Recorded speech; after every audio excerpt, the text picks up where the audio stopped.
민취협은 1987년 제야의 모든 민주 세력과 연대하여 민주헌법정치 국민운동본부를 결성하여 60민주항쟁을 주도하였고 6.29 직선제 개헌을 쟁취하여 문민의 정부를 탄생시켰습니다. 문민의 정부 탄생은 32년간 지속되온 군부 통치를 종식시키고 신군부 세력인 하나회를 접결하고 금융실명제를 실시하여 우리 한국 정치사에 길이 남을 역사적인 개혁을 이뤄냈습니다. 지금부터 민주항쟁 기념을 하고 하나의 접결에 대한 세미나를 빛내주시기에 참석해 주신 내빈 여러분께 감사드리면서 그리고 민주동지회, 민주산악회, 민취협 회원 여러분께도 감사의 말씀을 드리겠습니다. 오늘 이 행사의 사회를 보게 된 민취협 사무총장 조찬옥 인사드립니다.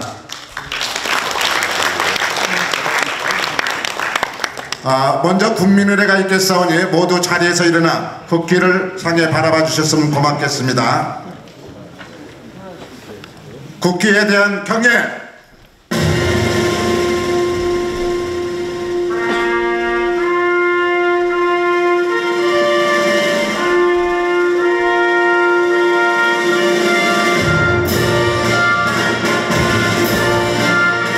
나는 자랑스러운 태극기 앞에 자유롭고 정의로운 대한민국의 무궁한 영광을 위하여 충성을 다할 것을 굳게 다짐합니다.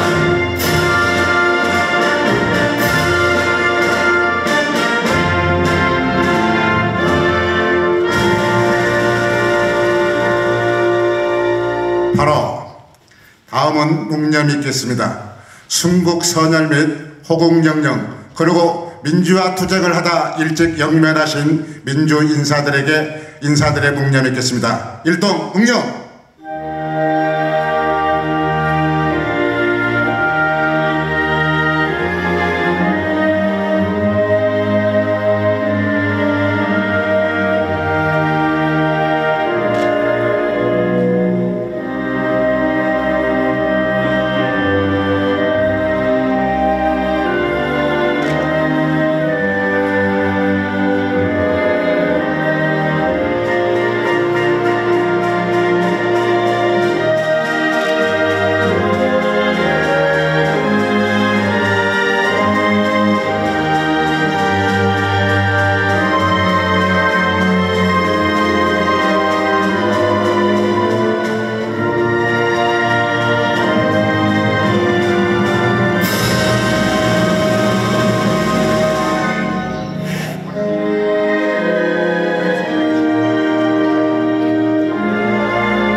바로 모두 자리에 착석해 주시기 바랍니다.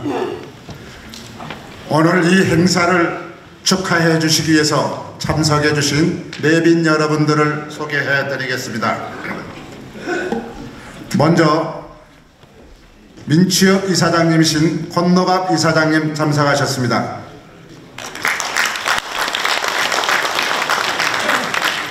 오늘의 행사를 주도해 주신 민취협 이사장님이신 김동용 이사장님을 소개하겠습니다.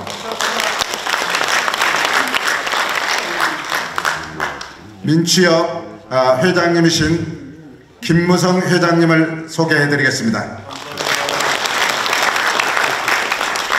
다음은 민취협 공동회장이신 이석현 회장님 참석하셨습니다.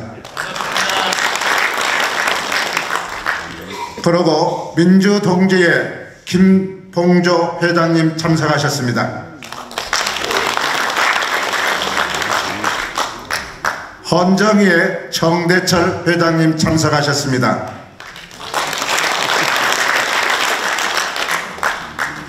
민주당 실버위원회 위원장이신 최낙도 의원님 참석하셨습니다.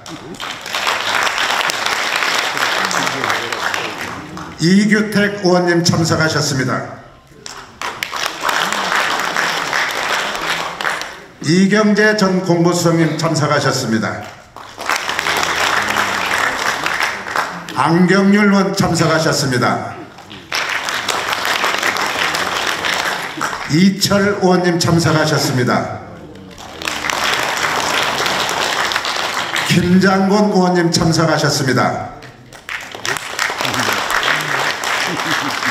최봉구 의원님 참석하셨습니다.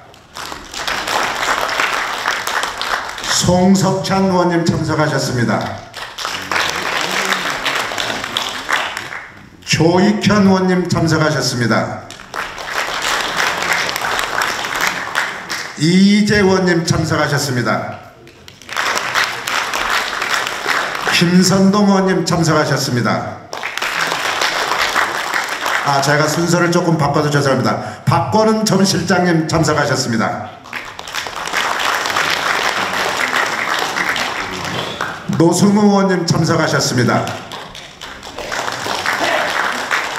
김기수 전 수행실장님 참석하셨습니다. 박재윤 감사님 참석하셨습니다. 그리고 오늘 이 행사를 참석하기 위해서 저 부산에서 울산에서 전국 각지에서 참석해 주신 회원 여러분께도 감사의 말씀을 드리면서 오늘 행사를 시작했습니다. 문민의 정부가 탄생한 지 30여 년이 됐건만 오늘날 우리 정치는 지역 간 진영 간 갈등은 심화되고 대화와 타협, 상생의 정치는 실종된 지 오래된 것 같습니다. 그래서 YS 김영삼 대통령님의 대도무민의 철학을 상기하면서 오늘의 회의를 진행하겠습니다. 먼저 권노갑 이사장님 인사 말씀 있으시겠습니다. 여러분 반갑습니다. 그런데 오늘 보니까 우리 민추회 동지께서 많이 참석 안 한 것 같습니다. 좀 마음이 아픕니다.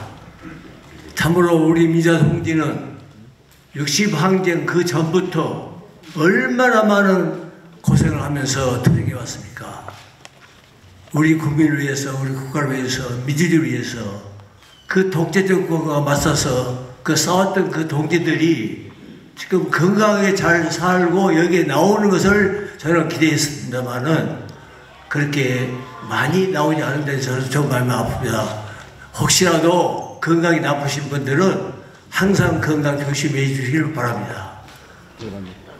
오늘 민주동지 여러분과 함께 민주화 추진 협의회 결성 39주년과 문민정부 30주년을 맞이하게 된 것을 매우 뜻깊게 생각합니다. 39년 전 군산 독재의 탄압으로 모든 국민들이 자유를 빼앗기고 숨을 죽이고 고통을 당하고 있을 때 우리는 김대중, 김영삼 두 분의 지도자를 중심으로 국민에게 군사독재 정권을 종식시키고 민주국가를 수립하기 위해서 민주화 추진 협의회를 결성했습니다. 이후 우리는 한마음 한뜻이 되어 온갖 탄압과 탄압에도 불구하고 대통령 직선제 개헌을 쟁취하는 민주주의의 꽃을 피웠습니다. 그리고 이런 민주적 대통령 직선제 바탕 위에서 김영삼 대통령의 문민정부가 출범하여 군부 독재의 뿌리가 되었던 하나의를 정막사건처럼 적결했습니다. 그리고 경제 정의를 위해 금융 실명제를 실시했습니다.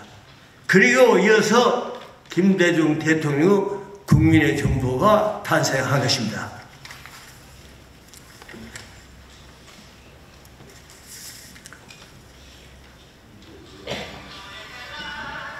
그 짧은 역사 동안에 우리나라는 민주 인권 국가를 건설할 수 있게 되었던 것입니다.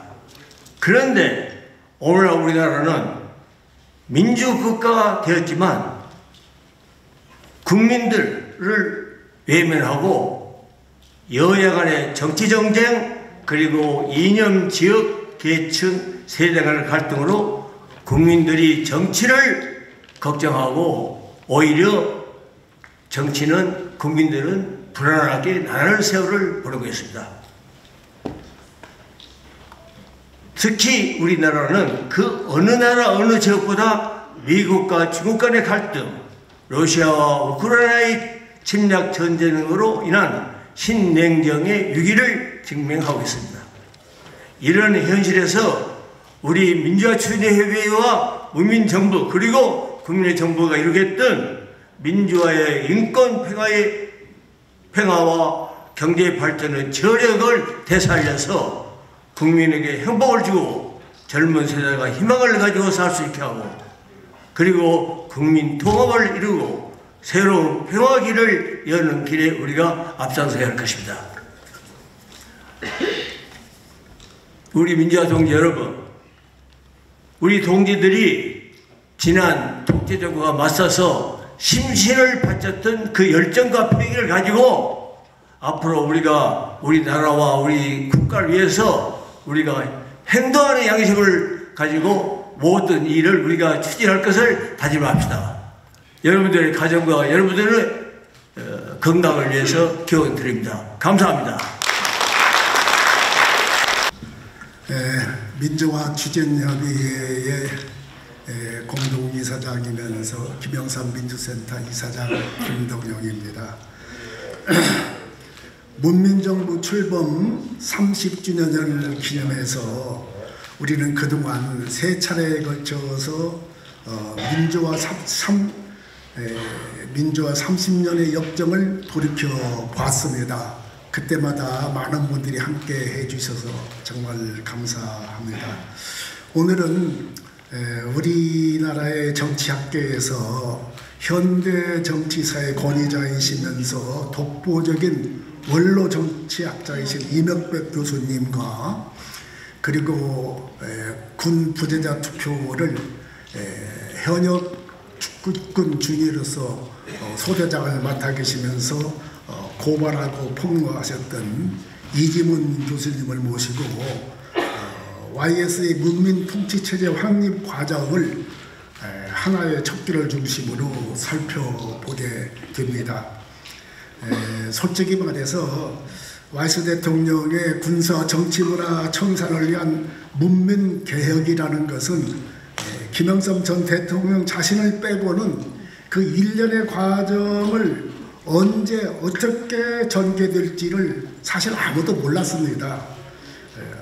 문민정부가 1993년 2월 25일 출범했는데 채 보름이 안 되는 3월 8일 오전 7시 30분에 YS 대통령은 권영의 당시 국방장관을 청와대로 불러서 조찬을 하면서 육군 참모총장과 기무사령관을 교체하겠다는 의사를 밝히면서 바로 후임 인사에 착수해가지고 김진현 육군 참모총장과 서완수 기무사령관을 해임 조치하고 그 자리에 김동진 연합사 부사령관, 김도윤 기무사 참모장을 청와대로 불러서 간단한 임명 절차를 마치고 각자 부대로 보내가지고 즉시 취임식을 갖도록 했던 것입니다.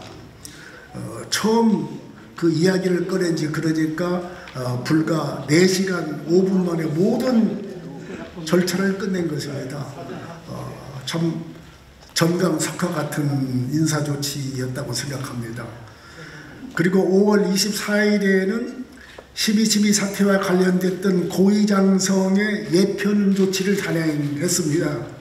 이날의 군 인사로 문민정부 출범 이후 소위 육군 고위층에 자리 잡고 있었던 하나의 회원 중에서 삼성장군 이상 전원 그리고 소장급 이하도 모두 보직이 변경되었습니다. 이로써 YS가 대통령이 취임한 지 석 달 만에 군복을 벗은 장군만 18명이었고 떨어진 별이 50개에 가까웠습니다.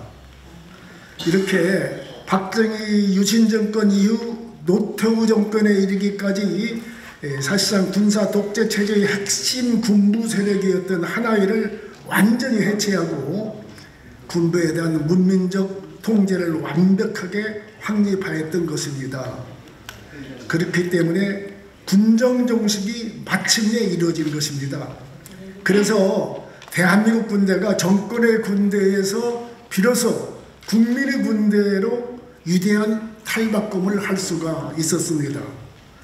그것을 지켜보는 저나 당시에 정부 지도부에 있었던 사람들은 다 긴장하고 조마조마했습니다.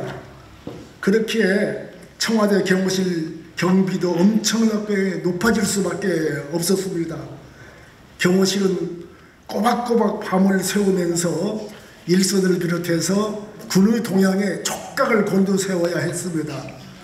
YS 대통령도 군의 동향을 보고받아야 하기 때문에 새벽부터 일찍 일어나서 했기 때문에 참 밤잠을 설쳐서 아침 조깅을 매일 나가시는데 푸석푸석한 얼굴로 나오는 그런 일이 참 수당했습니다. 참 저희들이 보기에도 참 안타까웠습니다. 지금 하나의 척결 과정을 말씀드렸습니다마는 군정종식이라는 목표는 87년 대선 때 이래로 YS 대통령이 꾸준히 추구해왔던 핵심 정책이었고 구호였습니다. 그 오랜 수고를 YS께서 자기 손으로 마침내 이뤄낸 것입니다. YS는 시대가 반드시 해결하고 넘어가야 할 시대 의제로 군정종식이라는 것을 설정하고 그것을 실천하기 위해서 온갖 노력을 다해 결과를 만들어낸 것입니다. 군이 그렇게 기피했던 김대중 의장을 대통령이 될 수 있게 되었던 것도 저는 또 그리고 그 뒤를 이어서 노무현 대통령이 나올 수 있었던 것도 YS 대통령의 하나의 척결, 군정종식, 군사정치 문화의 청산이 있었기에 비로소 가능했다 이렇게 생각을 합니다. 군사정치 문화의 청산이라는 이 시대적 소명을 YS 대통령은 성실하게 어떤 완벽하게 수행을 해내신 것입니다. 무릇 정치 지도자라는 것은 그 공동체가 안고 있는 위험과 장애물을 제거해 주는 사람이라고 생각합니다. 30여 년에 걸친 군사 정치 문화를 뿌리에서부터 제거하는 것이야말로 당시 대한민국의 정치 상황에서 반드시 척결하고 넘어가야 할 절체절명의 과제였습니다. 바로 그것을 YS 대통령이 단기 필마로 제거한 것입니다. 그것은 정말 엄청난 역사적 쾌거였다고 저는 생각을 합니다. 오늘 이명백 교수께서 하나의 척기를 중심으로 YS 문민 통치체제 확립과 그 의미를 학문적으로 역사적으로 짚어주시고 또 군 현역 중위로서 소대장을 맡아 있으면서 군의 부저자 부정투표를 폭로하고 고발하셨던 이지문 교수와의 대담을 통해서 우리가 살아온 역사적 과정을 되돌아보는 시간을 가지게 되었습니다. 두 분 교수님 말씀을 통해서 우리는 어떻게 여기까지 왔고 또 어디로 가고 있는가 함께 반추해보는 시간이 되기를 바람하지 않습니다. 오늘 저희는 60 민주항쟁 10주년을 기념한 행사를 겸해서 하게 됩니다. 덧붙여 말씀드리고 싶은 것은 지난 토요일 60 민주항쟁 36주년 기념식에 제가 명동 성당에 참여했었습니다. 그런데 그 자리에 정부의 한 사람도 참석하지 않는 그런 상황을 보면서 참 저는 황망한 생각이 들었습니다. 저도 가끔 민주기념사업회에 하는 행사를 보면서 만족하지 못한 경우가 많이 있었습니다만은 민기사가 최근에 좀 상식에 어긋나는 그런 일이 있었다 하더라도 문제가 있다면 주무관리부처 행자부가 따끔하게 지적하고 책임을 물을 수 있는데 불참한다는 것을 보면서 저는 정부가 책임을 방기한 어쩌면 옹졸한 처사가 아닌가 하는 생각이 들어서 제가 좀 참석했던 사람으로서 좀 찜찜했다는 말씀을 드립니다. 오늘이 민주항쟁 10주년 기념을 하기 때문에 이런 말씀을 덧붙여 드렸습니다만은 오늘 참 이 뜻깊은 날 많은 분들 이렇게 참석해 주셔서 정말 감사드립니다. 우리 권노갑 이사장님 비롯해서 김무성 또 그리고 우리 회장님 이석현 회장님, 홍동 회장님 그리고 오늘 후원해 주신 민주동시의 김봉조 회장님 그리고 무엇보다도 김영삼 대통령 가장 어려웠던 야당 시절에 비서실장으로 직접 모시면서 같이 해주셨던 우리 박권웅 전 실장님 그리고 헌정의 우리 정대철 회장님 그를 비롯해서 전 다 일일이 다 말씀드리지 않겠습니다만 이경재 의원님, 이기태 의원님, 최낙도 의원님을 비롯해서 많은 분들 귀한 발걸음 해주신 거 진심으로 감사를 드립니다. 고맙습니다. 네, 반갑습니다. 이렇게 올 때마다 또 이렇게 오랜만에 뵙는 선배님들이 계세요. 오늘 또 김기수 실장님은 정말 오랜만에 뵌 것 같아요. 근데 하나도 안 들으셨어요. 또 이규택 의원님 아까 저한테 자리를 다 양보를 하셨는데 저하고 1992년에 그 초선 의원 동기요. 그래가지고 저하고 같이 자정선언에서 그 호박을 들고 나오셨던 기억이 좀 생생한데 그때 이제 우리가 매월 정치자금을 깨끗한 정치자금을 공개했어요. 그게 계기가 돼서 나중에 지금 재산공개 국회의원들 하는 그 법이 통과가 됐었어요. 참 뜻깊은 자리가 됐습니다. 정대철 헌정회장님은 자주 뵙습니다만 또 우리 최락도 이번에 실버위원장 당선하신 선배님 진짜 오랜만에 또 뵈요. 모두 건강하시기 바랍니다.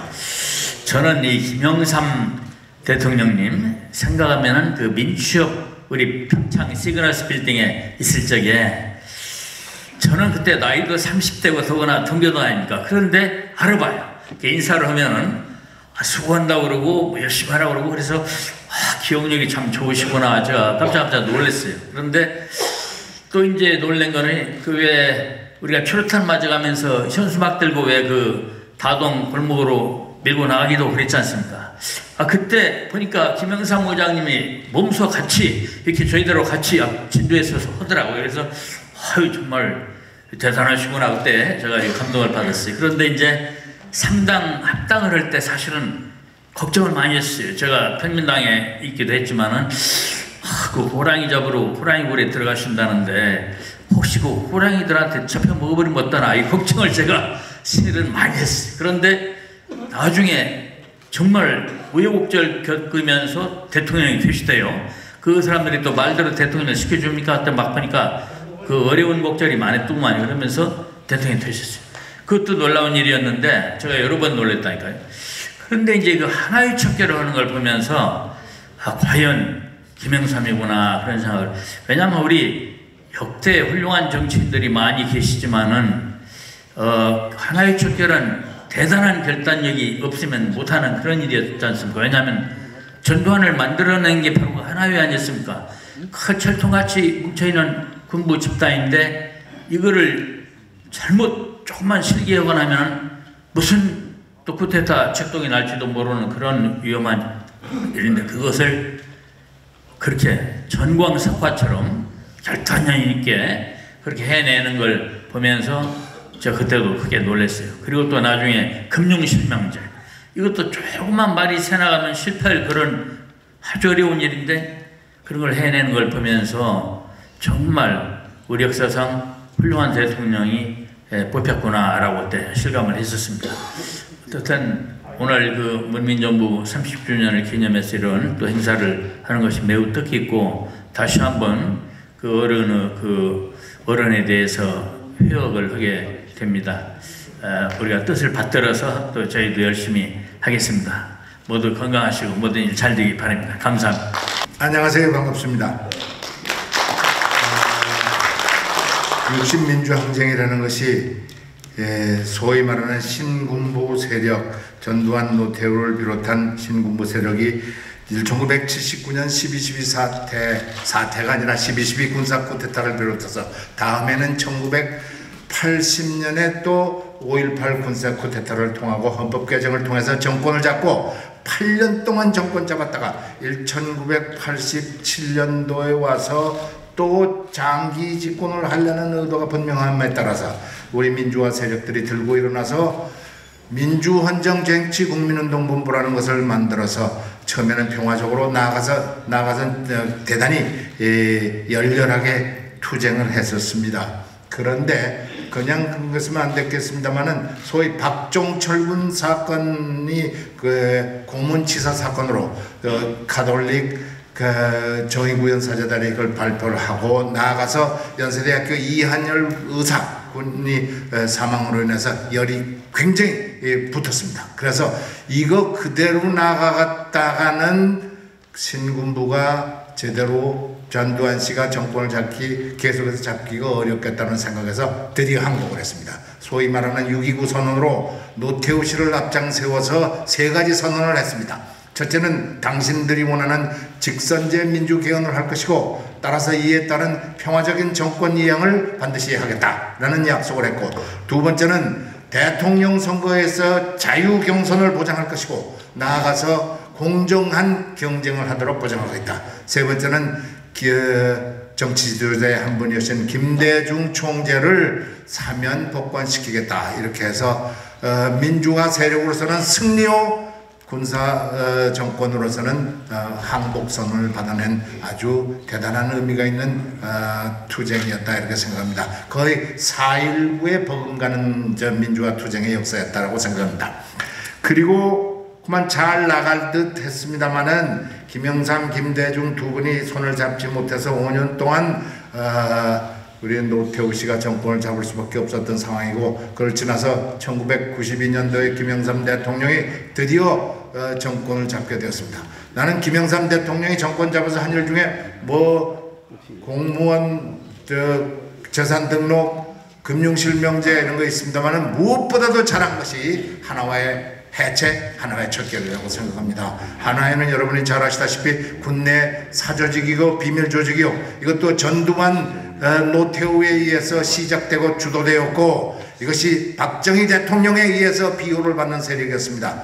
이것은 성격상 군 내부의 불법 세력이었습니다. 이 불법 세력으로서 군 인사 문제를 좌지우지하고 군 내부의 하나와의 비하나와의 대결 구조를 만나서 분란을 일으키고 심지어는 하극상까지 일으켰던 이런 조직이었습니다. 그래서 불법 조직이고, 불법 조직보다 더 나아가서 군사 반란 세력이었습니다. 12.12 쿠데타, 5.18 쿠데타를 만들어서 이 나라의 민주화를 그냥 덮었던 세력이었습니다. 바로 이것을 아까 우리 김덕영 의원님께서 말씀하시듯이 우리 김영삼 대통령이 전광석화처럼 이걸 잘 해내셨는데, 만약에 역사적 가설을 해서 김대중 대통령이 그 자리에 섰다 하기 어려웠을 겁니다.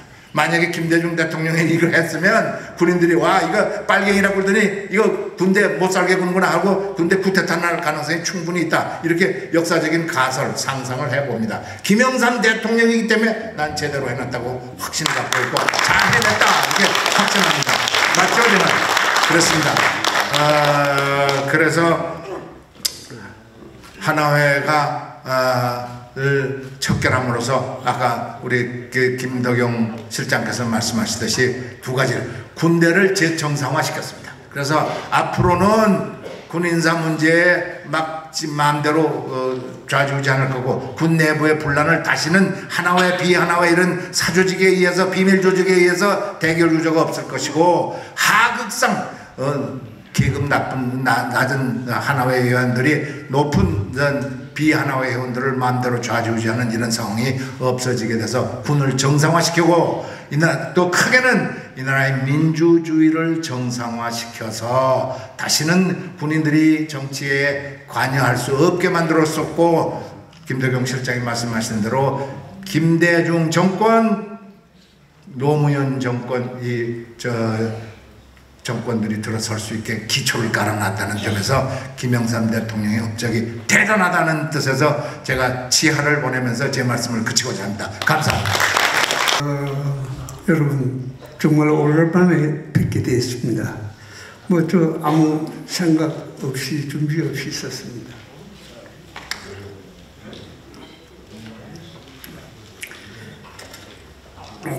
문민정부 탄생 3일 만인가 국회에서 의원들하고 그때 국방위원들도 있었습니다만 군 수뇌부가 많이 있었어요. 그래서 문민정부 잘 해보라고 그래. 저들끼리 하는 말을 내가 옆에서 내가 있는 줄 모르고 이야기를 하는 거예요. 그게 의미 있다 싶어서 그날 오후에 바로 청와대에 들어갔습니다. 옆에 그 군부 출신들이 수뇌부가 있었는데 잘 해보라고 그래. 저들끼리 그만합디다. 그 내를 얼굴을 감아 보더니 김의원, 내가 생각을 하고 있어. 여기 전부 대답이었어요. 그게 바로 3일 후에 특명을 내려서 인사 조치를 시켜버리는 그런 일이었습니다. 나는 우리 민주화를 하면서 엄청난 고통과 함께 수고한 여러분들이 현장에 지금 있습니다. 물론 돌아가신 분도 계십니다만은 우리들은 이 나라의 민주화를 위해서 정말 누구보다도 아주 큰 소리로 외쳐서 민주화를 이루었다 할 수 있는 우리들입니다. 그런데 여기 선 김에 그 소리만 질려서도 안 되고요. 그 정신은 살아있는 우리들이 또 젊은 여러분들이 실행을 해야 됩니다. 나 요 지금 김무성 대표를 보면서 제가 생각이 많이 아픕니다. 김무성 대표가 당의 공천을 꼭 받아야 국회의원이 되고 그런 겁니까? 그냥 무소속으로 나가도 부산 시민이 국회의원 만들어줍니다. 김영삼 정신을 이어받아 이 나라 진정한 민주화로 가는 그 길을 만들어야 하는 것이 오늘의 우리 임무입니다. 여러 동지들께서 김영삼, 김대중 두 정치 지도자의 노선을 이어가기 위해서는 말로서가 아니라 행동으로 정치 현실에 뛰어들 수 있는 사람은 뛰어들어야 한다 하는 말을 하고 싶습니다. 아무튼 오늘 이 세미나에서 업적에 대한 정신과 우리의 길을 다질 것입니다만은 우리는 실천하는 여러분들이 되어야 되겠다 하는 생각으로 저희 말씀을 가름하고자 합니다. 감사합니다. 민주동지 김동조 회장님 꼭 수고하셨습니다. 축사의 말씀 감사드리고요. 먼저 오늘 이 뜻깊은 자리를 마련해 주신 민취업 지도자들과 김영삼 센터 지도자분들께 감사를 드립니다. 저는 이 주제가 이제 그대로 이 오늘 회의 제목처럼 OS 문민통치체제 확립 하나의 척결을 중심으로 이렇게 잡았습니다. 우리가 참으로 6월은 민주화의 달입니다. 그래서 우리는 항상 이 6월을 김동영 회장님이 이야기하셨듯이 이 민주화를 다시 되새기고 기념을 해야 됩니다. 그래야 다시 우리가 권위주의 독재로 돌아가지 않는다는 우리 다짐을 하게 되는 거죠.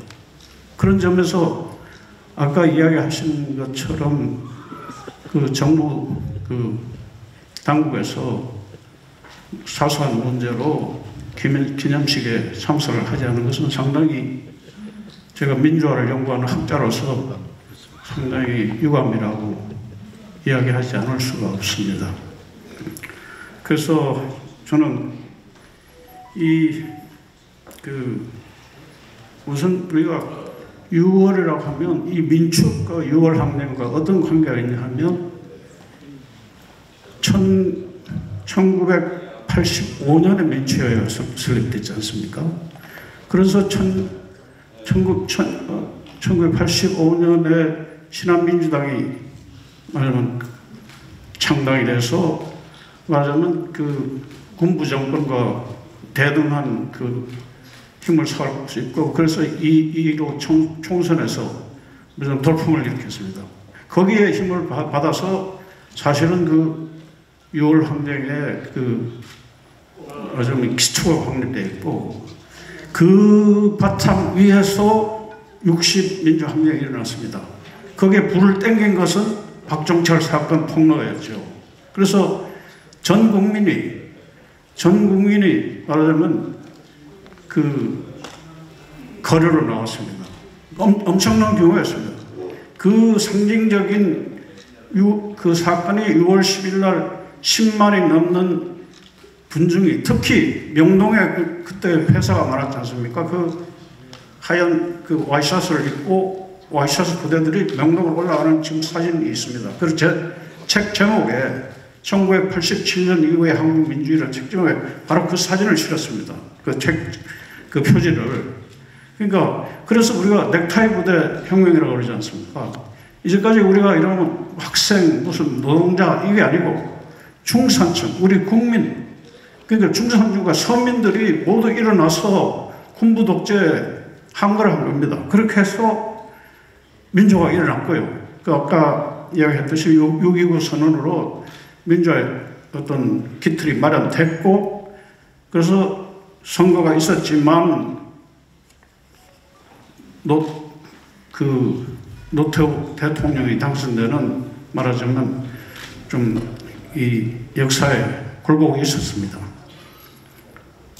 그렇지만 이 노태우 대통령이 이후에 김영삼 대통령이 호랑이 잡으러 가려면 호랑이 굴에 들어가야 된다는 어떤 그런 노태우가 있던 여당에 들어가서 대통령 후보가 돼서 정권을 잡으면서 이 군부 개혁을 함으로 해서 사실상 한국 민주의 기초가 마련된 겁니다. 그래서 이 김영삼 대통령의 정치 군부에 대한 문민 통제 개혁이 있었기 때문에 한국 민주주의가 공고가 될 수 있었고, 한국 민주주의가 공고가 되었기 때문에 바로 김대중 대통령의 어떤 당선이 또 있을 수 있었습니다. 제1차 평화적 정권교체가 있었다는 거죠. 그래서 우리가 이 김영삼 대통령과 김대중 대통령은 저는 어떤 책을 썼습니다. 한국 민주의 아버지다. 미국의 워싱턴이나 이런 미국의 건국의 아버지라고 그러죠. 우리 민주의 아버지는 이 두 분이 아닌가.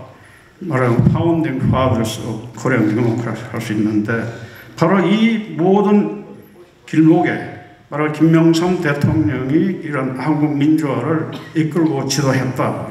말하면 이 김영삼의 그 거상 김영삼이지 않습니까? 김영삼 대통령 그렇게 크지 않습니다. 작은 거인이죠. 작지만 거인이죠. 정치가 거인이고 개혁도 거인처럼 하는 거죠.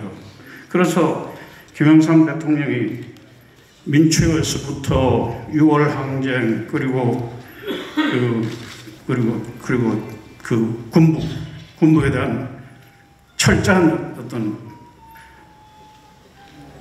문민개혁 이걸 만들어낸 분이고, 그래서 김영삼 대통령은 스스로 김영삼 대통령은 자신의 정부 이름을 문민정부라고 그래요. 보통 민주정부에서 문민정부라고 그러지 않습니다. 그러니까 김영삼 대통령은 대통령 취임하면서 자신의 역사적 소명과 사명이 뭐냐? 바로 군부 통치 체제를 창설해야 되겠다. 그러면 군부, 탈군부와 문민화. 그래서 문민정부라고 이름을 이미 장명을 했을 때부터 김영삼 대통령은 바로 이런 자신의 역사적 소명을 설정하고 많은 분들이 정광석화처럼 그 엄청난 조직인 정치군부 조직을 척결을 했다 이렇게 말씀드릴 수 있겠습니다. 그리고 그 다음에 이제 우리가 이제 1900 그러니까 87년에 6월 항쟁에서 1987년에 민주정부, 그러니까 민선정부, 노태우도 민선정부죠. 이걸 한 것을 우리 정치학에서 민주주의를 이행이라, 트란지션이라고 해요. 트란지션 투 디모크라시. 그러니까 민주주의 이행인데, 그 민주주의가 아주 공고화돼, 콘솔리데이트 돼야 민주주의가 다시는 권위주의로 회귀하지 않게 되는, 우리가 영화 제목에도 River of Law Return이잖아요. 다시 돌아갈 수 없는 강을 건너게 되는 겁니다. 이게 말하자면 민주주의 공고화인데, 이 민주주의 공고화에서, 공고화는 뭐냐면 모든 정치 세력이 군인을 포함해서 민주주의를 하지 않고서는, 민주적 절차 제도를 통하지 않고서는 어떤 정치 권력도 장할 수 있는 길이 없다 하는 것을 스스로 내면화해야 돼요. 스스로 의식화해야 되는 거예요. 스스로 느껴야 돼요. 왜냐하면 이 길을 버리고 무력으로 정권을 잡으려고 할 때는 엄청난 비용을 치러야 된다 하는 것을 자각하고 내면화해야 되는 거예요. 이게 민주주의 공고화입니다. 그래서 우리 정치학에서 얘기할 때 말하자면 the only game in town, 우리 동네에서 할 수 있는 유일한 게임이다. 그러니까 정치 권력을 잡을 수 있는 것은 민주주의밖에 없다. 쿠데타가 안 된다. 민간 독재도 안 된다. 그러니까 the only game in town, 우리 동네에서 유일한 게임. 이게 이제 민주주의 공고화가 되면 민주주의가 공고화됐다고 할 수 있고, 우리나라는 그 민주주의 공고화의 길에 지금 된 겁니다. 그 민주주의 공고화의 틀을 만든 것이 김영삼 정부의 군부에 대한 문민통제 계획입니다. 군부가 그대로 살아있으면 언제 다시 군인의 쿠데타에 의해서 민주주의가 다시 권력이 돌아가 버린다는 거예요. 그건 민주주의 공고됐다고 할 수 없는 겁니다. 그렇기 때문에 이 군부에 대한 문민통제 개혁이라는 것은 무슨 필수적인 것이다 하는 것을 김영삼 대통령이 지금 회고를 해보면 그것을 김영삼 대통령이 그 민주가 됐을 때부터 느끼신 것 같습니다. 그래서 자신이 정권을 잡았을 때 바로 그 군부의 문민통제 개혁에 착수를 했다. 이렇게 말씀드릴 수 있겠습니다. 그래서 제가 이제 우선 이 발표를 하면 이제 전 세계 이제 민주화에 많은 경우에 제3의 민주화 물결을 하고 있습니다. 1974년 포르투갈에서 시작해서 아직까지 계속되고 있는 것이 제3의 민주화 물결인데, 대부분의 경우가 군부 권위주의 독재에서 민주주의로의 이행입니다. 그때 이 경우에 많은 경우에 어떻게 하면 그러니까 탈군부화를 하고 군부에 대한 문민 통제 개혁을 하느냐 하는 이런 전략을 봤으면 그 성공한 케이스가 별로 없습니다. 그러니까 요거를 한번 비교를 해보고, 그 다음에 오늘의 주제인 김영삼 대통령이 어떻게 문민 통제 개혁 전략을 통해서 하나회를 척결했는가를 이야기 드리겠습니다. 그래서 이 군부에 대한 이제 문민 통제가 왜 필요하냐? 민주화가 됐는데 선거가 다시 시작됐는데 왜 군부에 문민 통제 꼭 필요한 이유는 뭐냐면, 많은 나라에서 민주화 이후에도 군인들이 소위 말하는 유보된 영역, 그 리저브 도메인이라고 하는데, 그러니까 말하자면 민간인 선출직 대표들의 통제 권력 범위 밖에서 자신들의 자율적으로 자신들의 예산과 인사 이권을 쥐고 그 권력을 휘두르는 이 유보된 영역을 가지고 있는 경우가 있고, 또 하나는 뭐냐면 계속 후견적 권력이라고, 투틀러리 파워는 뭐냐면 후견적 권력은 이 군인들이 지금 태국에 그래요. 태국의 군부는 이 후견 권력을 하고 있습니다. 장막 뒤에, 커튼 뒤에서, 맞으면 우리나라 노론의 대항대위가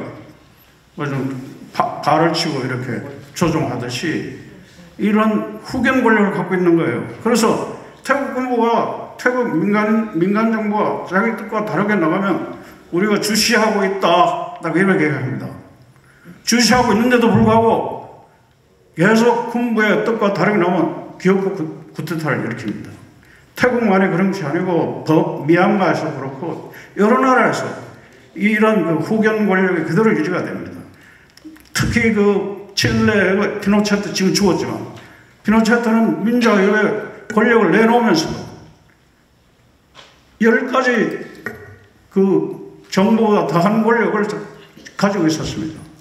그러니까 그런 것이 후견 권력인데, 이거를 청산하지 않으면 말하자면 그야말로 지대로 민주화됐다고 할 수 없고 민주주의가 공고화됐다고 할 수 없는 겁니다. 그렇기 때문에 진정한 문민 통제가 이제 필요한 것인데, 대부분 나라에서는 이러한 유보된 영역을 철폐하지 못하고 후견 권력을 제거하지 못하고 이렇게 됐습니다. 그래서 만약에 이러한 경우에 이제 군부에 대한 문민 통제 전략을 세우는데, 대체로 이제 민주화 연구에서 이렇게 했습니다. 그러면 어떤 세력이나 군인이라고 해서 민주화 연구에서 군부는 민주화 체스 게임에서 체스에서 여왕은 못 잡아먹죠. 여왕 말은 못 잡아먹죠.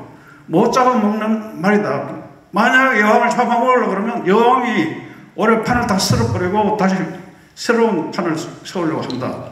이렇기 때문에 굉장히 위험하다. 그렇게 굉장히 조심해야 된다고 민주화 연구학자들이 이야기했습니다.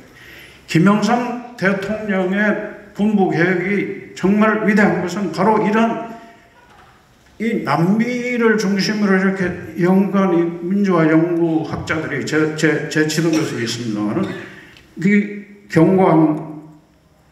경고를에도 불구하고 그야말로 정광석화처럼 이것을 성공시켰다는 데 있습니다.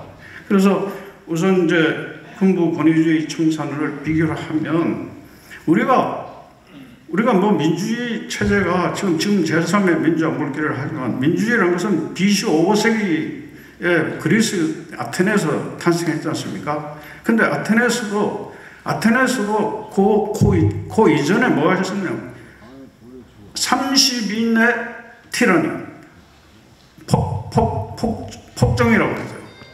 폭압자, 그러니까 독재자죠. 30인의 독재자 이 시대가 있었는데, 이때 아테네 시민들이 들고 일어나서 민주화를 했고, 그래서 그게 기원전 411년인데 독재자 재산 몰수하고 힘 되돌려주고 독재자 부활하고 여러 조치를 했지만 그것이 미지근했어.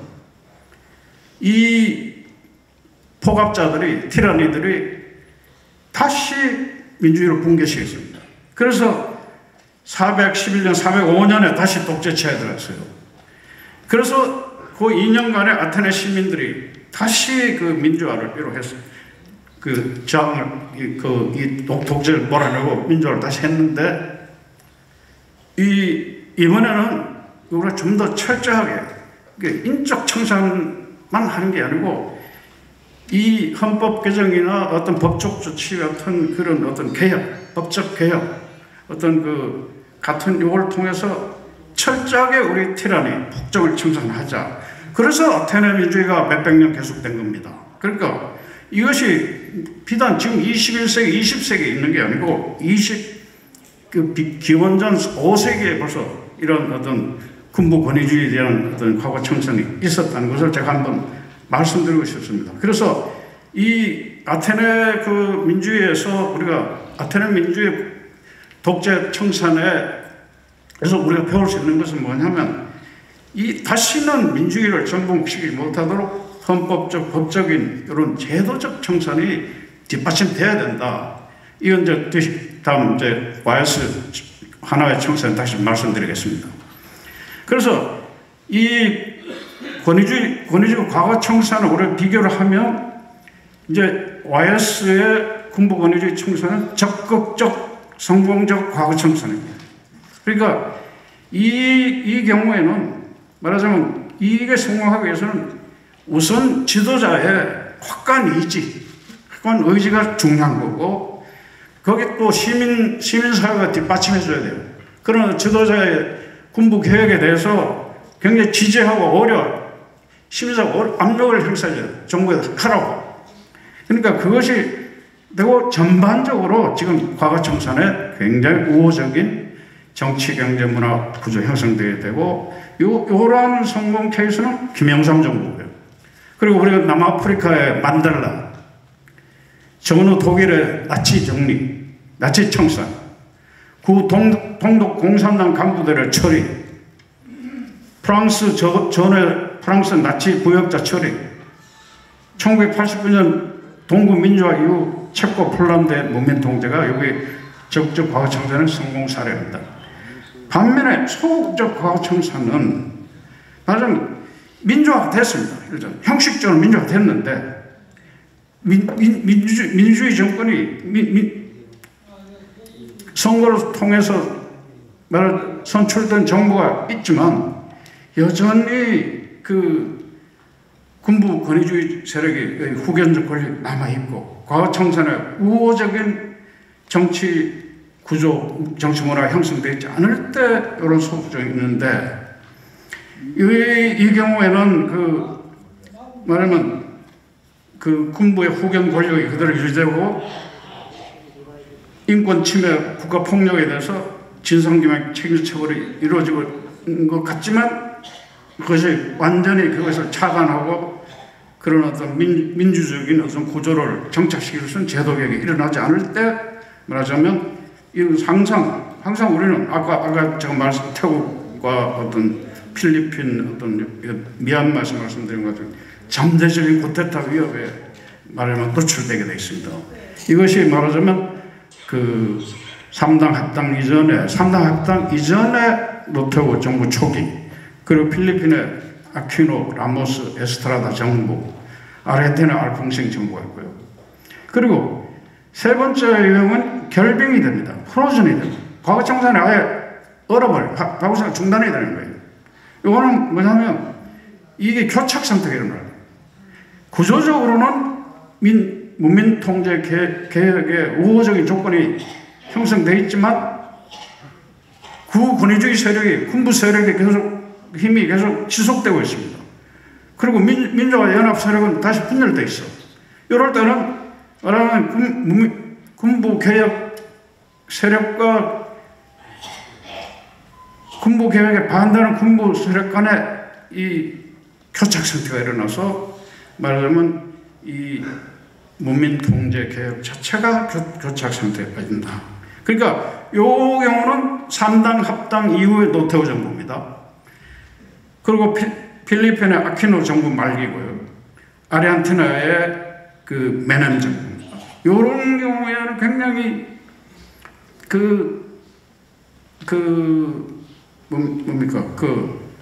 이 쿠데타 시도가 계속 이렇게 만연하게 되는데 그 대표적인 케이스가 필리핀인데 필리핀은 바로 우리 YS 대통령 김영삼 대통령이 집권하고 있을 때 필리핀 대통령이 라모스는 육군 참모총장 출신입니다. 필리핀 민주화의 1등 공신이죠. 그런데 육군 참모총장 라모스 대통령 하에서도 무슨 대령이나 총령 이런 사람들 수없이 쿠데타를 시도했어요. 그리고 어떤 경우는 굉장히 쿠데타를 시도했는데 수가 몇백 명 되지 않아요. 몇 명 돼서 다 잡았어. 다 잡았더니 라모스가 어떻게 했냐면 그 푸시하고 50에 실시 전원 기대 이렇게 했다는 거예요. 이 제대로 이게 이런 정치화된 어떤 군부에 대해서 이런 제 통제를 가하지 않으니까 그렇게 계속 그때다 일어나는 거예요. 그때다 시도가 일어나는 거예요. 하물며 뭐 여자 대통령도 아니고 참모 총장 출신인데도 불구하고 그 쿠데타를 시도했다는 거예요. 그래서 이 참 필리핀 나라 정말 대단한 나라구나. 난 그때 그렇게 생각했는데요. 그리고 네 번째는 가장 말하자면 이 지체된 과거청산인데 과거청산이 다시 후퇴하는 거예요. 안 되고. 그러니까 군부 권위주의 세력의 힘의 우위가 보장되는 가운데 문민 통제에는 비우호적인 사회 문화적인 요 구조가 유지되고 있을 때 문민 통제 개혁이 제대로 진행되지 못합니다. 그래서 계속 군부의 후견적 권력이 유지되고 군부와 구권위주의 세력의 유보던 영역이 계속 유지가 된다. 그래서 이것은 우리나라에서는 전두환 정권의 최근 유화 국면, 칠레 민주화 초기 독재 피노체트, 미얀마 정권 하에서 군부의 정치 개입, 태국과 미얀마 자중 군부의 민주정부 전복 행위에서 이것이 관련됩니다. 그러면 우선 YS에 들어가기 전에 잠깐 노태우 정권 하에서의 군부 권위 과거 청산을 조금 이야기 드리면은 노태우 대통령은 그러니까 태생적으로 그리고 고르바초프의 머리에 이런 점이는 이거 태생적인 점이라고 그러잖아요. 노태우 대통령이 태생적으로 민주주의를 다시 회복시킬지는 몰라도 군부에 대한 문민 통제를 할 수 없어도. 왜냐하면 그 자체가 노태우 대통령 자체가 하나회 창설 멤버입니다. 노태우 대통령이 하나회를 부정한다는 것은 자기 존재를 부정하는 것이기 때문에 군부 권위주의 과거청산에 나오기 어려웠습니다. 어려웠지만 그럼에도 불구하고 우리가 노태우 대통령 하에서 군부 권위주의 과거에 대한 청산 노력이 있었습니다. 그것은 노태우 대통령이 한 것이 아니고 왜냐하면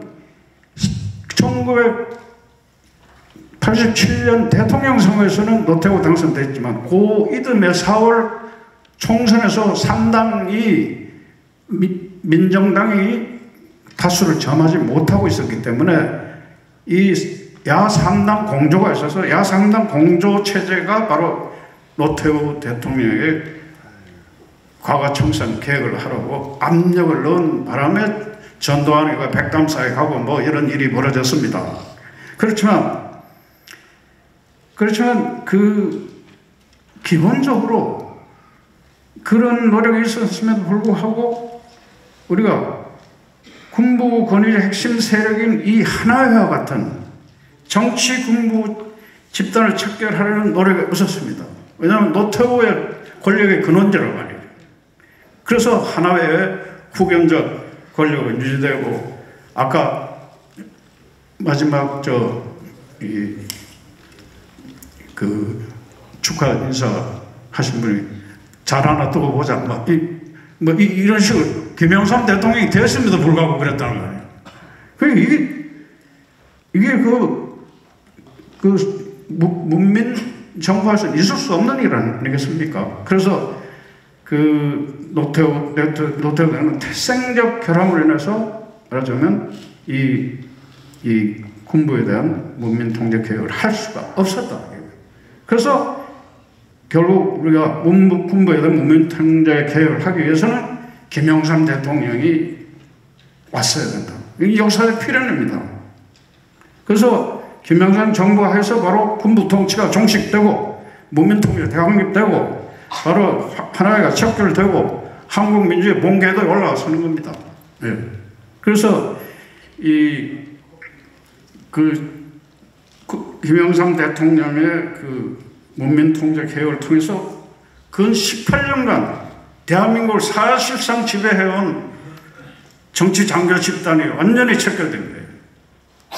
그리고 제도적으로 그것이 척결됐습니다.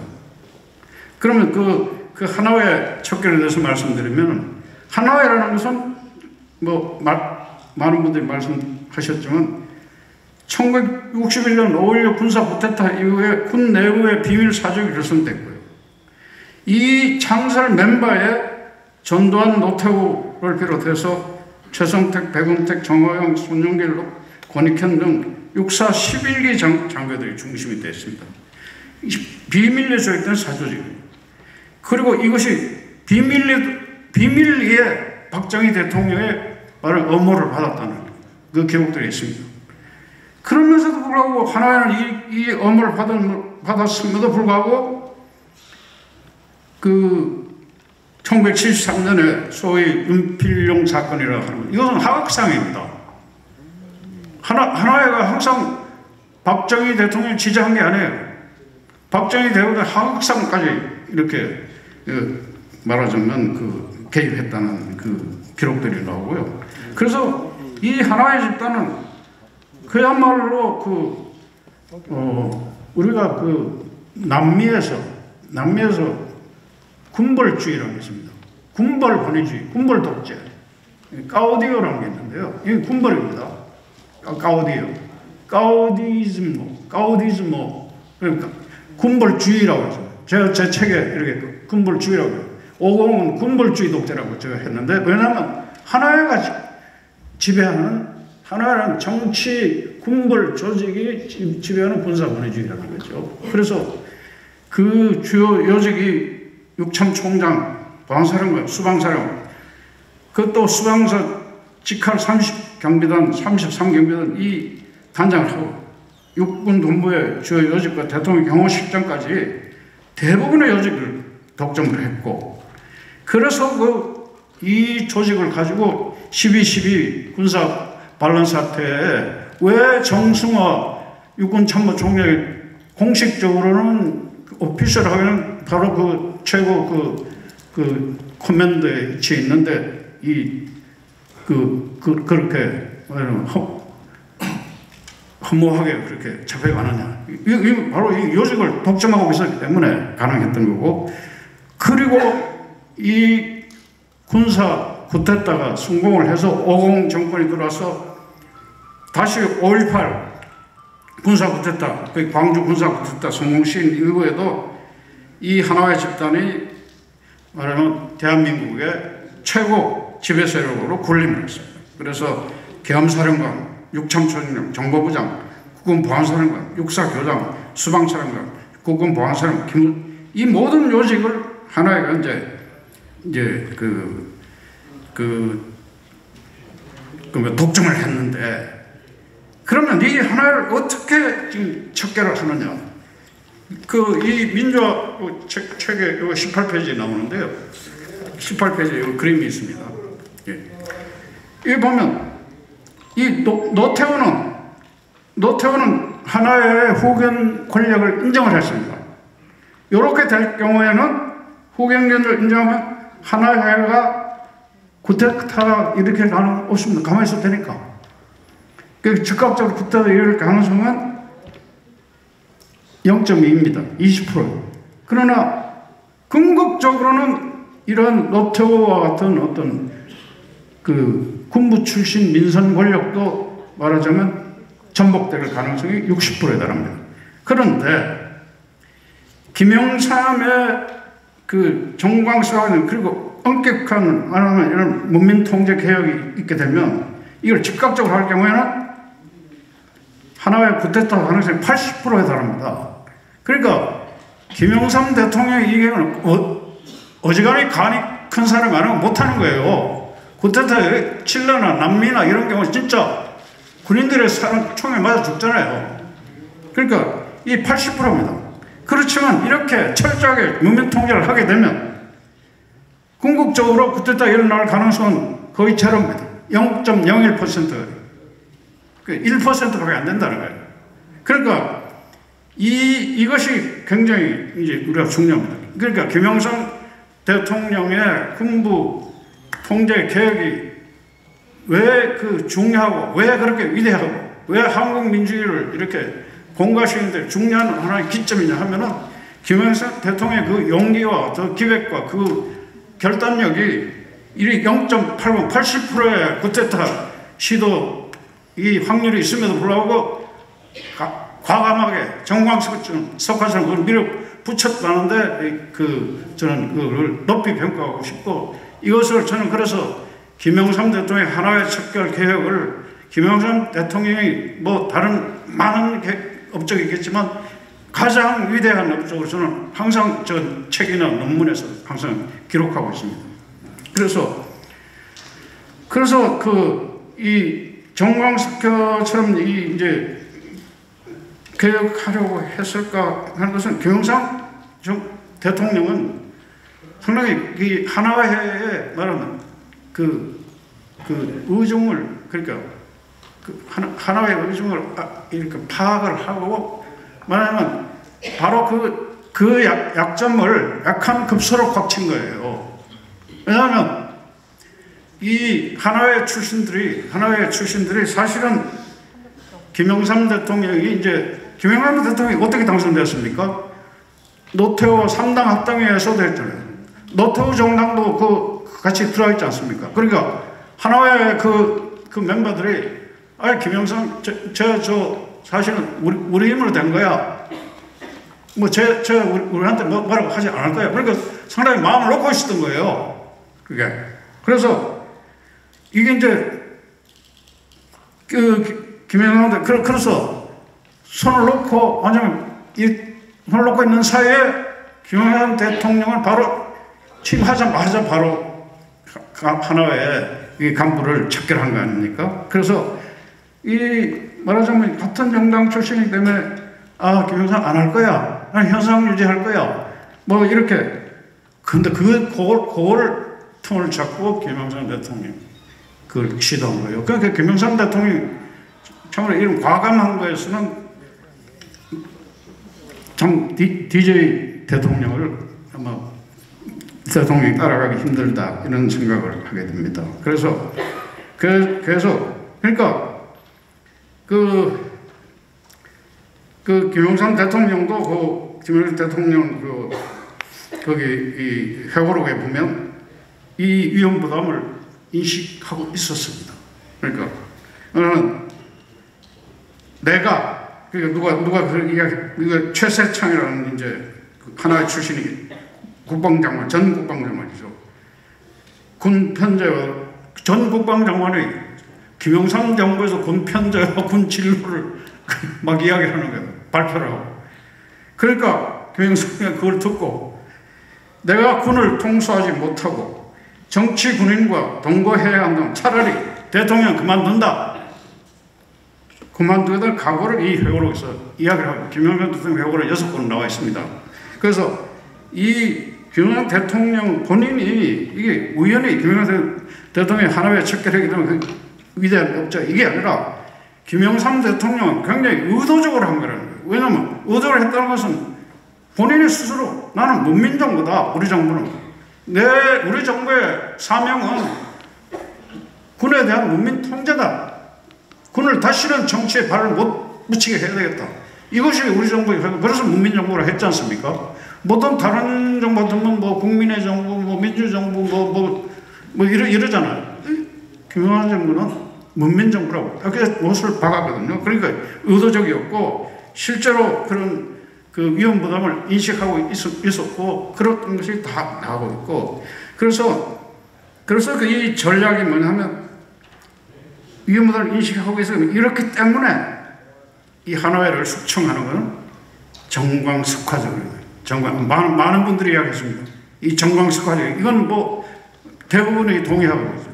이게 정광석화적으로 이루어진다는 그건 나폴레옹의 백전백승의 전략의 정광석화 블리츠크리그라고 히틀러도 블리츠크리그입니다. 시저 역사의 한니발의 명장들은 전부 블리츠크리그로 말하자면 연전연승 상대방의 그 상대방의 눈치를 못 채는 가운데 팍 쳐버리는 거예요.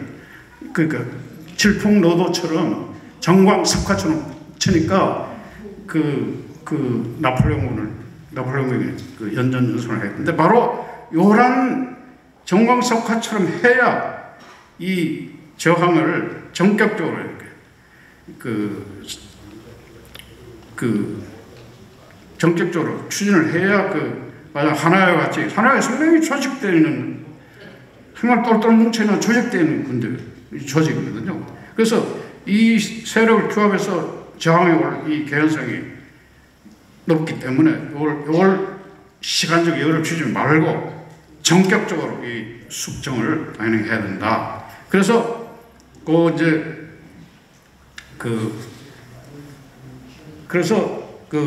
할 때 어떻게 했냐면 당시 주로 이제 김영삼 대통령이 하나회를 책결할 때 공식적으로 이제 명령을 내리는 권영해 국방장관이지만 실제로는 공식 국방을 상의 안 하고 김영삼 대통령과 여기 다른 많은 분들이 알고 계시기 때문에 저는 이 기록으로 봤습니다. 그러니까 절친한 김윤도 변호사, 김무 부대장실 예백 중령 A씨를 중심으로 해서 비밀리에 우선적 제거 대상 방법 사유 조치 등을 점검을 계속 했습니다. 그래서 대체로 하나회 요선 한 4차례에 걸쳐서 우리가 한꺼번에 이루어진 것처럼 보는데 이게 한 4차례에 걸쳐서 이루어집니다. 그래서 어떻게 되느냐 하면 첫 번째 1차는 뭐냐면 이제 바로 이제 취임 직후에 1993년 3월 8일에 김진영 육군참모총장 서한수 기무사령관 해임하고 하나회 출신 김도현 기무사 참모장을 사령관을 임명하는 데서부터 여기 시작이 된 겁니다. 그래서 기무사 사령관이라는 것이 계급은 최고 높은 것이 아니라 권력이 최고지 않습니까? 그 당시에.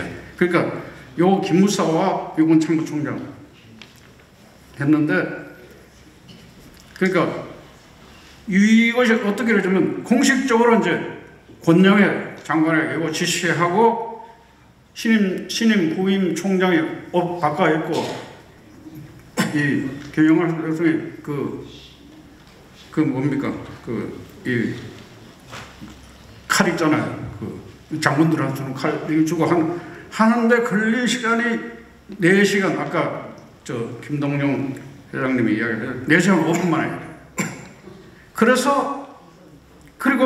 그러면서 동시에 기무사의 이치를 축소시키는 격하시키는. 그리고 기무사 계급 사령관 계급이 중장에서 소장으로 떨어지고 독대제도 폐지하고 말하자면 정치 사찰 금지하고 말하면 군의 통수체제 일어나시겠습니다. 그래서 기무사 내 정보처 폐지했습니다. 그래서 기무사가 그야말로 본연의 육군 기무사령부의 역할을 수행하도록 했고, 그래서 그 다음에 2차가 뭐냐면 이제 3월 8일에서 4월 2일 한 달 됐습니다. 그래서 요 4월 2일 기무사에서 수방사와 특전사, 그러니까 수도방위사령부와 특전사 요 사령관을 교체를 했습니다. 그래서 안병호, 김영선 이제 보직 해임했고요. 그 다음에 세 번째 4월 2일 다시 한 달 좀 지난 5월 24일에 93년 5월 24일에 12.12 사태에 연루되어 있던 고위 장성들을 대거 예편 조치했습니다. 그때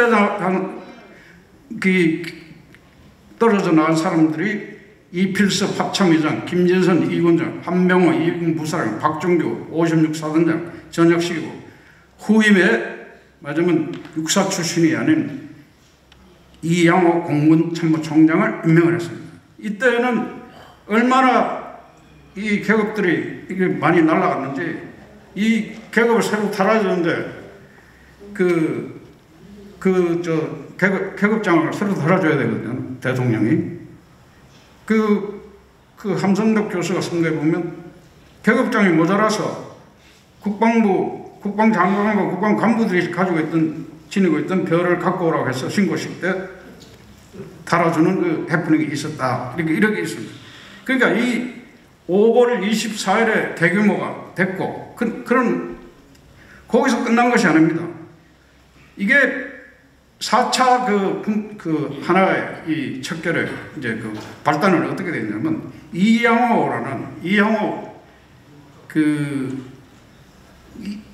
이양호 합참의장이 육군 출신, 공군 참모총장 출신이잖아요. 그때 그 장성 회식이 있었는데 이충석 소장이 물컵을 콱 치면서 군을 이런 식으로 해도 돼! 하면서 이제 꼭 이런 불만을 표했습니다. 그래서 이거 김영렬 이거 놔둬서 안 되겠구나. 이 군사 반란이 일어날 수도 있겠다. 그래서 이 숙청 대상의 이 폭을 확 넓혔습니다. 그래서 일부 제외됐던 그 한화의 출신으로서 이제까지 숙청 제외됐던 일부 장성 영광급 회원까지 다 제거를 했습니다. 그리고 한화회뿐만 아니라 준한화회가 있지 않습니까? 일종의 사입인데 알짜회가 있었고 만나회, 나눔회 이런 게 있었는데 이 사절도 다 전부 적발을 해서 전부 철퇴를 가했습니다. 그래서 이 4차례에 걸친 하나예요. 그러니까 이것이 3월에서 시작을 7월에 끝이 나오는데 넉 달에 걸려서 이런 거예요. 결국 단시에 걸린 게 아닙니다. 그래서 이러한 그 개혁 조치로 인해서 정치 공부, 군부의 정치 개혁의 시대는 막을 내리고 그야말로 군부에 대한 문민 통제 하나의 척결을 통해서 우리가 이루어졌다는 것을 말씀드리고 싶고요. 그리고 그러면 지금 제가 아까 말씀드렸고 왜 아까 제가 아테네 이야기를 했냐면 BC 5세기인데 아테네 그 실패가 뭡니까? 아테네 독재에 대한 청산, 문민 청산의 문제는 제도 개혁에 미흡했다. 그래서 다시 독재하에 들어갔다는 데서 아테네 시민들이 반성을 하고 제도 개혁을 했거든요. 그러니까 김영삼 대통령도 바로 이 4차에 걸친 인적 청산을 통해서 이것이 개혁을 하고 난 뒤에 말하자면 이제는 인적 청산으로서는 부족하다. 언제 다시 또 이것들이 규합을 해서 말하자면 선출된 문민 대표들의 어떤 권력을 위협할지 모르니 이 제도개혁에 들어가야 되겠다. 그래서 주요 정보 관련법을 이제 개정할 걸 국회에다 요구를 했습니다. 그래서 국가안전계획부와 국군보안사령부의 정치개혁 금지하고 그리고 이 정보 수집에만 충실하고 예산 지출, 인사 정보 수집을 국회에 감독하게 뒀고 그리고 정보기관의 정보 공직자, 정치인, 일반 시민에 대한 감시를 금지했습니다. 자, 그래서 그러한 제도 개혁을 통한 과거 청산의 그것이 뭐냐면 1979년 12.12 사태, 1980년 5.18 군사 야기된 범죄에 대한 왜 제도 정비를 해야 되냐면 법적 정비가 필요하냐면 공소시효 논란이 있었고요. 그래서 이 공소시효 논란이 있자 바로 김영삼 대통령은 헌정질서 파괴범죄 공소시효 특별법 5.18 민주운동에 대한 특별법을 제정해서 과거의 법적 불처벌, 정치보복을 하는 어떤 법을 제정하는 것은 불법이다 하는 이것이 이제 법률 용어로 법적 불처벌의 문제인데 이 문제를 해결해서 공소시효에 관계없이 12.12 5.18 주모자의 공소시효를 정지시켜서 내란 군사 반란들 처벌을 간호했고요. 그래서 특히 헌정질서 파괴 범죄 공소시효 특례법은 향후 반란죄, 내란죄, 집단 학살 등 헌정질서 파괴범의 경우 공소시효를 영구히 배제하는 내용을 담고 있었습니다. 그래서 말하자면 이제 바로 김영삼 대통령의 이 하나의 척결 중심으로 문민 통제 개혁이야말로 말하자면 이 군사 반란 군부 어쨌든 부정부패 행위를 말하자면 이 대통령, 전직 군부 출신 대통령까지 그 확대시켰습니다. 그것이 말하자면 그 이전에는 말하자면 그 검찰이 성공한 쿠데타는 처벌할 수 없다는 논리로 처벌 못한다고 그랬습니다. 그런데 김영삼 대통령은 바로 이런 공소시효 그 특례법을 통해서 쿠데타는 반드시 처벌된다는 것을 보여주신 거예요. 쿠데타는 반드시 단죄된다는 것을 군부를 포함해서 모든 국민에게 보여줌으로 해서 이제 아까 제가 민주주의 공과 이야기 있지 않습니까? 민주주의 공과는 뭐라고 그랬죠? 민주주의만이 권력을 잡을 수 있는 유일한 길이다. 민주주의만이 우리나라에 할 수 있는 유일한 게임이다. The only game in town. 이게 그 민주주의 정의인데 바로 이것을 김영삼 대통령이 이것을 개혁을 통해서 이것을 보여주신 거예요. 그래서 저는 그런 점에서 군부 권위주의 과거를 청산했다는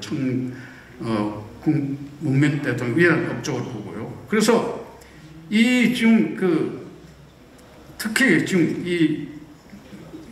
우리가 제가 이제 민주화 연구를 많이 했는데, 이제 학교에서도 그렇고 여기서 이제 비교 연구를 하면서 이 한국에서는 두 전직 군부 출신 대통령을 감옥에 보냈다. 그랬더니 굉장히 놀라는 거예요. 어떻게 그럴 수 있냐고. 그럴 만큼 이 김영삼 대통령의 그 전두환 노트를 포함해서 이 사업 처리한 것은 뭐냐면 권위주의 과거 청산에서 하나의 많은 그 문민 지도자들이 벤치마킹하는 그 과거 청산 모델이라는 것을 제가 말씀드리고요. 더구나 한국이라는 나라는 몇백만의 군인이 지금 휴전을 대치하고 있습니다. 세계에서 가장 밀리터라이즈된 군사화된 이 지역이에요. 모였는 이 지역에서 군부를 문민화시킨다. 굉장히 어려운 일입니다. 그걸 김영삼 대통령이 해낸 겁니다. 그렇기 때문에 더더욱 위대한 나는 업적이라고 저는 생각을 합니다. 그래서 그리고 또 아까도 누가 말씀하셨는데 바로 이 김영삼 대통령이 문민 통제 개혁을 하고 말하면 그 하나회를 척결하면서 하나회가 뭡니까? 그때까지 김대중 대통령에 대한 비토 세력이었어요. 김대중이가 대통령이 되면 우리가 바로 쿠데타 일으킬 거야. 그리고 00년에 이야기하는 육사 교장이 있었습니다. 그래서 김영삼 대통령이 하나회를 척결함으로 해서 군부의 그 비토 집단의 비토집 하나회 표적이었던 김대중의 그 정책 공간이 넓어졌고 1997년 선거에서는 이전에는 그런 김대중이 비태면 당신은 우리가 비토할 거예요. 쿠데타 이렇게 이러더니 아무도 어떤 군 장성도 김대중이 당선되면 우리가 쿠데타 할 거야 하는 사람이 없었습니다. 그래서 김대중이 군부로부터 아무런 제한 없이 최초로 평화적 정권 교체를 그래서 한국 민주주의의 공과를 알릴 수 있었다는 것을 말씀드리면서 저희 말씀을 마치도록 하겠습니다. 예, 반갑습니다. 이지문입니다. 제가 대학 학번으로 87학번입니다. 87학번인데 제가 참 부끄러운 게 대학 1학년 때 6월 항쟁 때 저희 과 동기 60명 중에서 거의 절대 다수가 그 시위 현장에 나갔습니다. 근데 저는 그 현장에 없었습니다. 참 그런 면에서 참 많이 부끄러운 부분이 있었는데 그런 부끄러움이 제가 몇 년 뒤에 군에 있을 때 그런 부정에 대해서 이야기할 수 있는 힘이 되지 않나 생각이 됩니다. 제가 대학을 가기 전에 고등학교가 서울대학교 가장 가까운 고등학교에 위치했습니다. 84년부터 86년까지 3년 고등학교를 다닐 때 서울대학교 바로 근처다 보니까 매일같이 체류탄이 익숙한, 그래서 버스가 뭐 서울대학교 정류차지 못하고 맨날 돌아서 다니던 기억이 납니다. 그런 이제 시절을 겪고 이렇게 우리 민주화에 앞장서신 우리 선배님들 뵙게 되고 또 이렇게 귀한 자리에서 저 부족하나마 말씀을 드릴 수 있게 되어서 매우 영광스럽게 생각합니다. 시간이 좀 많이 흘렀고 해서 우리 자료집에 있고 하기 때문에 제가 핵심 내용들 2주만 빨리 말씀을 드리고자 합니다. 우리 교수님께서 말씀하신 것처럼 그 김영삼 대통령 가장 큰 업적이 저도 당연히 그 하나의 척결 문민 통제를 통해서 결론에 말씀하신 그래서 이후에 김대중 대통령께서 군의 어떤 저항 없이 대통령 당선될 수 있게 한 가장 큰 기여가 되지 않았나 생각이 되고요. 그 부분에서 일단은 김영삼 대통령이 하나의 척결을 할 수 있었던 또 하나 자신감 중에 하나는 군에 대한 어떤 빚이 없었기 때문이다라고 생각합니다. 이게 무슨 말씀이냐면 우리가 민주화 이전에 뭐 선거 때는 항상 뭐 박정희 대통령 시절 선거 때 군의 부지자 투표는 항상 여당표다라는 것이 공공연 비밀이었고, 그리고 민주화 이후에 87년 민주화 이후에도 그 노태우 대통령이 당선된 13대 대선 그리고 92년 14대 총선 때도 여전히 어떤 군 부지자 투표에서 뭐 정신교육, 강압적인 공개 투표 이런 부분들이 일상적으로 이루어졌습니다. 제가 모시고 있던 대대장이 우리 간부들 모아놓고 했던 말이 전 지금도 기억이 납니다. 군의 최고 통수권자가 누구냐? 대통령입니다. 대통령이 속해 있는 당이 어느 당이냐? 대통령이 속해 있는 당에 투표하는 것이 우리 군인의 길이다 라는 말을 92년에도 공공연하게 했던 시절이었습니다. 저희 중대장은 육사를 나오신 분인데 처음엔 유일하게 소신을 지켰어요. 왜 우리 군인들이 정치에 개입하는지 모르겠다 이런 소신을 갖고 계셨는데, 어쨌든 이런 이제 저희 부대에서 공개 투표, 강압적인 정신교육 이런 부분을 목격하고 이런 거를 세상에 이제 알리게 되면서 제가 말씀드렸던 거는 이런 부정의 시비가 있는데 그를 군에 맡길 게 아니라 중앙선거관리위원회에서 참관을 한다든지 이런 식으로 법 제도가 개선될 필요가 있다라는 것을 제안을 드렸고, 다행스럽게 우리 정치권 시민사회에서 또 노력을 하셔서 그 다음 대선부터 그러니까 김영삼 대통령이 당선된 그 92년 대선부터는 군 부지자 투표가 영예 투표로 나가게 됐죠. 그래서 어떤 당선될 때 YS 당선될 때 그런 그 어떤 정당성 문제, 군의 어떤 부정 시비 이런 거 없이 정당성 시비 없이 당선이 또 되셨기 때문에 어떤 군의 어떤 빚을 진 게 없기 때문에 또 이런 하나의 척결에 또 적극적으로 나설 수 있지 않았나 생각이 듭니다. 그러면서 YS의 가장 큰 우리 5년 동안 두 가지 부분의 기조가 있었죠. 인물 맡기, 대통령부터 솔선수범. 그래서 처음에 대통령이 말씀하신 게 나부터 돈을 받지 않겠다.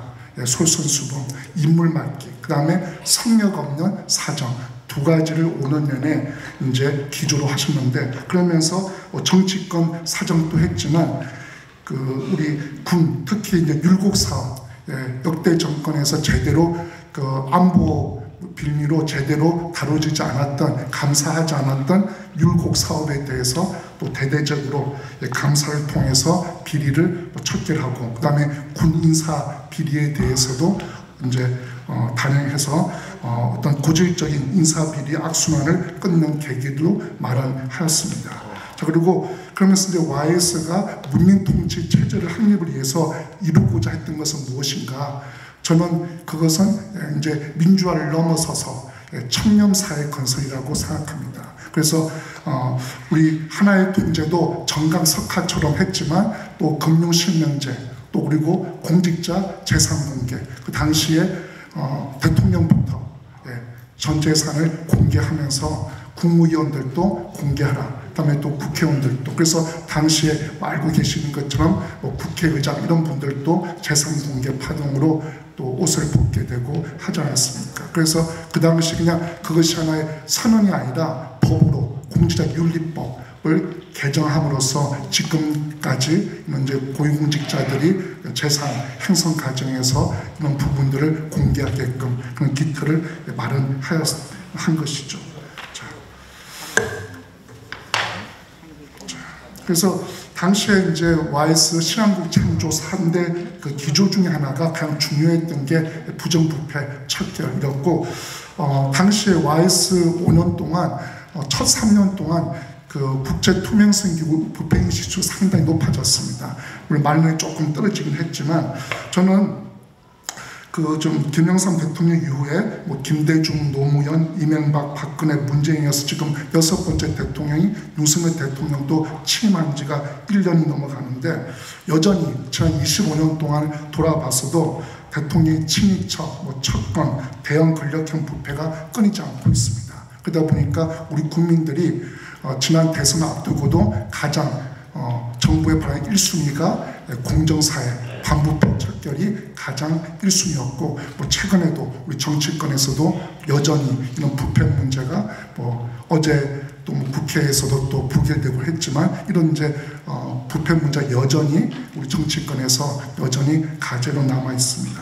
그래서 저는 김영삼 대통령이 갖고 있던, 저는 김영삼 대통령의 가장 제가 인정하는 부주 하나가 뭐냐면, 제가 뭐 좀 예람되겠지만 김영삼 대통령은 저는 역대 대통령 중에서 가장 청렴에 대해서 솔선수범하고 가장 의지를 강력하게 그리고 그걸 실천했던 분이라고 생각합니다.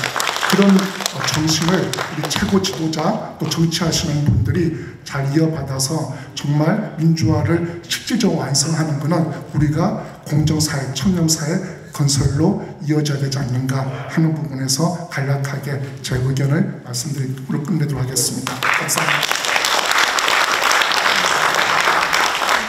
네, 이지훈 박사님 수고하셨습니다. 네, 김영삼 대통령님의 청렴성, 결백에 대해서 이렇게 자세히 대담을 해주셨습니다. 잠깐, 여기를 눌러주세요. 구독과 좋아요를 눌러주시는 분들에게 건강과 행운 장수를 기원합니다.